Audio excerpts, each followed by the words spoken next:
கிறிஸ்துவுக்குள் மிகவும் பிரியமான சகோதர சகோதரிகளுக்கு ஆண்டவராய் இயேசு கிறிஸ்துவின் விலையேறப்பெற்ற நாமத்திலே அன்பின் நல்வாழ்த்துக்கள் கூறி இன்றைய தியானத்திற்கு உங்களை தயவோடு அழைக்கிறோம். இன்றைய தியான பகுதி 105 சங்கீதம் 17 முதல் 22 வசனங்கள். சங்கீதம் 105 17 முதல் 22. தியான வசனம் பரிசுத்த மத்தேயு எழுதின சுவிசேஷம் 13ஆம் அதிகாரம் 48ஆம் வசனத்தின் கடைசி பகுதி. பரிசுத்த மத்தேயு 13:48. ஆகாதவைகளை எரிந்து போடுவார்கள், ஆகாதவைகளை எரிந்து போடுவார்கள். அருமையான கர்த்தருடைய ஜனமே, இரும்பு கொல்லனாக வேலை செய்து கொண்டிருந்த ஒரு தேவனுடைய பிள்ளை மிக அதிகமான கஷ்டங்கள் நிறைந்த பாதையின் வழியாக கடந்து சென்று கொண்டிருந்தார். அவர் சந்தித்து கொண்டிருந்த பிரச்சனைகளை, துன்பங்களை யாவற்றையும் அவருடைய நண்பர் ஒருவர் நன்கு அறிந்திருந்தார். அந்த நண்பர் தேவன் மேல் மிகுந்த பற்று உள்ளவராகவும் விசுவாசம் உள்ளவராகவும் இருந்தார். ஆனாலும் அவருடைய காரியங்கள் யாவும் சுமூகமாக நடைபெற்று கொண்டிருந்தன. இந்த தேவ மனுஷனைப் போல் அவருக்கு மிக அதிகமான பிரச்சனைகள் இருக்கவில்லை. அவர் ஒரு நாள் இந்த தேவனுடைய பிள்ளையின் இடத்துல, நீர் தேவன் மீது அதிகமான நம்பிக்கை வைத்திருக்கிற ஒருவராக இருக்கிறீர், உமக்கு ஏன் இவ்வித கஷ்டங்களுக்கு மேல் கஷ்டங்கள்? உம்முடைய தேவன் ஏன் உம்முடைய வாழ்க்கையில் இத்தகைய பாடுகளை உமக்கு அனுமதிக்க வேண்டும் என்பதாக கேட்டார். அதற்கு மறுமொழியாக அந்த தேவ மனிதன், நான் இரும்பு கொல்லனாக வேலை செய்து கொண்டிருக்கிறேன் என்பதை நீர் அறிவீர். நான் இரும்பு துண்டு ஒன்றை எடுத்து அதை நெருப்பில் இட்டு அதை பழுக்க காய்ச்சிய பின்பாக அது உறுதி வாய்ந்தது தானா, அதை கொண்டு உபயோகமான ஒரு கருவியை செய்ய முடியுமா என்று அதன் தன்மையை அறிந்து கொள்ளும் பொருட்டாக பட்டறை கல்லின் மீது வைத்து அதை சம்மட்டியால் ஓரிரு தடவை நான் அடிக்கிறேன். அது உறுதியானதுதான் என்று அறிந்து கொண்ட பின்னர் நான் அதை மீண்டும் நெருப்பில் இட்டு பின்னர் தண்ணீருக்குள் அமிழ்த்தி மறுபடியும் பட்டறைக்கல்லின் மீது வைத்து அடித்து அதை கொண்டு உபயோகமான ஒரு பொருளை உண்டாக்குகிறேன். முதல் முறை நான் அதை அறுப்பில் இடுகின்ற பொழுதுதானே அது உடைந்து போகக்கூடிய தன்மையாக இருப்பதாக நான் பார்ப்பேன் என்றால், பயனற்ற உலோக கழிவுகளின் குவியலில் அதை எரிந்து விடுவேன். மிகவும் மலிவான விலைக்கு அதை விற்று விடுவேன். தேவன் தமக்குள் நான் உறுதியாக நிலைத்திருக்கிறேனா என்பதை சோதித்து அறிந்து கொள்ளும் பொருட்டாகவே என்னை பலவிதமான கஷ்டங்கள் நிறைந்த பாதைகளின் வழியாக நடத்துகிறார் என்று நான் நம்புகிறேன். ஆண்டவர் என்னுடைய வாழ்விலே அனுமதிக்கின்ற கஷ்டங்களை நான் பொறுமையோடு சகிக்கும்படியாக நான் என்னை அவருக்கு முழுவதுமாக ஒப்புவித்திருக்கிறேன். நான் என் ஆண்டவரை நோக்கி, கர்த்தாவே, நீர் என்னை நெருப்பிற்குள் போடுவது உமக்கு சுத்தமாக இருக்கும் என்றால் நீர் அப்படி செய்யும். நான் தண்ணீருக்குள் அமிழ்த்தப்படுவது உம்முடைய விருப்பமாக இருக்கும் என்றால் நீர் எனக்கு அப்படியே செய்யும். உமக்கு பிரியமான எதையும் நீர் எனக்கு செய்யும். ஆனால் ஒன்றை மாத்திரம் எனக்கு செய்யவே நீர் கூடாது. தேவையற்ற உலோக கழிவுகளின் குவியலில் மாத்திரம் என்னை நீர் வீசி எறிந்து விடவே வேண்டாம் என்று ஜெபிப்பது என்னுடைய அனுதின ஜெபமாக இருக்கிறது என்பதாக அந்த சகோதரன் கூறினார். அருமையான கர்த்தருடைய பிள்ளைகளே, நீங்களும் நானும் ஆண்டவரை உத்தமமாய் பின்பற்றி கொண்டிருந்தாலும் நம்முடைய உள்ளத்தை உடைக்கக்கூடிய ஏதோ ஒரு துக்ககரமான சம்பவம் நம்முடைய வாழ்க்கையிலே நேரிட்டிருக்கின்ற பொழுது, சோதனையின் மேல் சோதனை உன்னை பின்தொடர்ந்து வருவதாக நீ உணர்கின்ற பொழுது, உன் சரீரத்தில் ஏதோ ஒரு வியாதி உன்னோடு போராடி கொண்டிருக்கின்ற பொழுது, இவைகளால் நீ சோர்ந்து போய் தேவனிடம் கேள்வி கேட்டுக்கொண்டிருக்கிறாயோ, அவர் உன் திராணிக்கு மேலாக உன்னை சோதிக்க மாட்டார். அவர் உண்மை உள்ளவர். இந்த பாடுகள் யாவும் அவருடைய திவ்ய சுபாவங்களை உனக்குள் உருவாக்கும்படியாகவும் உன் ஆவிக்குரிய ஜீவியத்தில் உன்னை உயர்த்தும்படியாகவுமே உன்னுடைய வாழ்க்கையிலே ஆண்டவர் அனுமதிக்கிறார். முடிவில் நீ உன் எஜமானனால் பயன்படுத்தப்படும் கருவியாக எந்த நற்கிரியை செய்ய தகுதியுள்ள விலையேறப்பெற்ற கனத்திற்குரிய பாத்திரமாக அவருடைய கரங்களிலே பிரகாசிக்க முடியும். நம் மூலமாக நம் வீட்டாரும் நம்மோடு உள்ள யாவரும் கர்த்தருடைய சபையாரும் அதிநிமித்தமாய் ஆசீர்வதிக்கப்படுவார்கள்.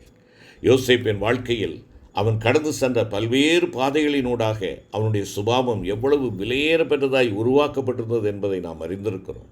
அவன் ஒரு தவறு செய்யாதிருந்தும் பலவித பாடுகளை அனுபவித்தான்.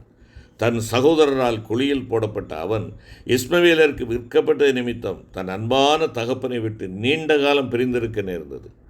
எகிப்திலும் அவன் தவறாக குற்றம் சாட்டப்பட்டு சிறையில் அடைக்கப்பட்டான். சங்கீதம் 105 நாம் பார்க்கின்ற பொழுது, யோசேப்பு சிறையாக விற்கப்பட்டான், அவன் கால்களை விலங்கு போட்டு ஒடுக்கினார்கள், அவன் பிராணன் இரும்பில் அடைபட்டிருந்தது, கர்த்தர் சொன்ன வார்த்தை நிறைவேறும் அளவும் அவருடைய வசனம் அவனை புடமிட்டது என்பதாக பார்க்கிறோம். அவனுக்கு நேரிட்ட துன்பங்களுக்கு காரணமாயிருந்த ஒவ்வொருவரும் கர்த்தர் அவனுக்கு சொல்லியிருந்த வார்த்தை அவனில் நிறைவேறும்படி அவனை தகுதியுள்ளவராக்குவதற்கு தேவனால் நியமிக்கப்பட்டிருந்த இரும்பு கொல்லர்களாக அங்கே காணப்படுகிறார்கள். யோசேப்பு இந்த பாதைகளிலெல்லாம் மன உறுதியாக நின்றான். அவன் தடுமாறவோ கலங்கவோ பின்வாங்கவோ இல்லை. அதற்கான காரணம் அவன் முழுவதுமாக தன் தேவனையே சார்ந்திருந்தான். அங்கே வேதம் சொல்லுகிறது பாருங்கள், வில்வீரர் அவனை மனமடிவாக்கி அவன் மேல் எய்து அவனை பகைத்தார்கள், ஆனாலும் அவனுடைய வில் உறுதியாய் நின்றது, அவன் புயங்கள் யாக்கோபுடைய வல்லவரின் கரங்களால் பலத்தன, இதனால் அவன் மேய்ப்பனும் இஸ்ரவேலின் கண்மலையுமானான் என்பதாக ஆதியாகமம் 49 23 24 வாசிக்கிறோம். அவன் நீரூற்றண்டையிலே கனிதரும் செடியாய் மாறினான். அவனுடைய ஜீவியத்தின் மூலம் அநேகர் ஆசீர்வதிக்கப்பட்டார்கள். அந்நாட்களில் தேசமெங்கும் பஞ்சம் மிகவும் கொடிதாயிருந்தபோது எகிப்தியருக்கு மட்டுமல்ல, தன்னை தேடி வந்த சகல தேசத்தாருக்கும் அவன் களஞ்சியங்களை எல்லாம் திறந்து தானியங்களை கொடுத்தான்.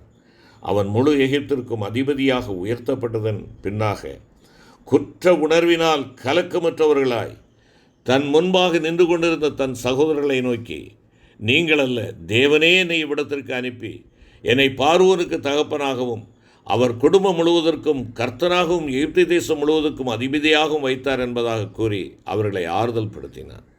அவன் கடந்து சென்ற அனைத்து கடினமான பாதைகளிலும் தேவனுக்கு முன்பாக அவனுடைய ஆவி சபையானதாக இருந்தது. அது நிமித்தம் அப்பாதைகளின் முடிவில் தேவன் அவனை எகிப்து தேசம் முழுமைக்கும் அதிபதியாக உயர்த்தினார். தாவீதை எடுத்துக்கொள்ளுங்களேன். தாவீதின் வாழ்க்கையிலும் பலவித இன்னல்களும் சிறுமையும் தனிமையும் புறக்கணிப்புமே காணப்பட்டன. பல நீண்ட வருடங்களாக அவனுடைய பங்காயிருந்தன இவைகள். இவை யாவற்றிலும் அவன் தன் தேவனையே சார்ந்திருந்து அவரை துதித்து தன் கண்களை அவர் மேலேயே பதித்திருந்து அவருக்காக பொறுமையோடு காத்திருந்தார். எனவே தான் 52 சங்கீதம் 9 குறிப்பிடுகின்ற பொழுது, நீரே இதை செய்தீர் என்று உம்மை என்றென்றைக்கு துதித்து உம்முடைய நாமத்திற்காக காத்திருப்பேன் என்பதாக கூறுகிறார். இதிலிருந்து அவன் கடந்து சென்ற கடினமான பாதைகள் அவனது சுபாவங்களை விலையேற பெற்றவையாய் உருவாக்கியிருந்தன என்று நீங்களும் நான் உணர்ந்து கொள்ள முடியும். உம்முடைய கரங்கள் என்னை உண்டாக்கி என்னை உருவாக்கிட்டு என்பதாக வசனம் கூறுகிறது.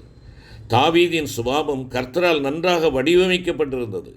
அருமையான கர்த்தருடைய பிள்ளைகளே, எனவே தான் அவன் கர்த்தருடைய இருதயத்திற்கேற்றவனாய் மாறினான். ஏற்ற வேளையில் அவன் அவரால் மேன்மையாய் உயர்த்தப்பட்டு முழு இஸ்ரவேலின் மேலும் ராஜாவானான். அவனுடைய ஆளுகை நிலைத்தோங்கியது.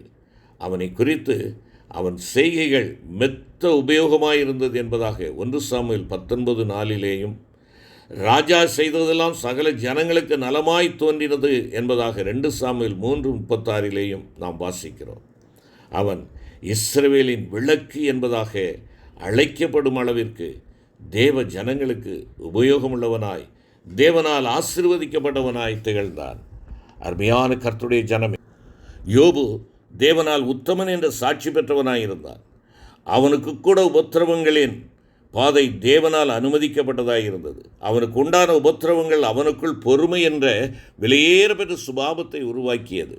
அருமையான கர்த்தருடைய பிள்ளைகளே, உலைக்களத்தின் பரிசோதனைகள் என்று பிடிக்காத உலோகங்கள் ஆகாதவைகளாய் கணிக்கப்பட்டு உலோக கழிவுகளின் குவியலில் வீசி எறியப்படுவதைப் போல தேவன் தங்களை நடத்துகிற பாதைகளில் மறைந்திருக்கும் தேவன் நோக்கத்தை விளங்கிக் கொள்ளாதவர்களாய் தங்கள் இருதயத்தை கடினப்படுத்தி தங்கள் சுபாவம் உருவாக்கப்பட தங்களை ஒப்புக்கொடுக்க மறுக்கிறவர்கள் முடிவிலே ஆகாதவர்களாய் போவார்கள்.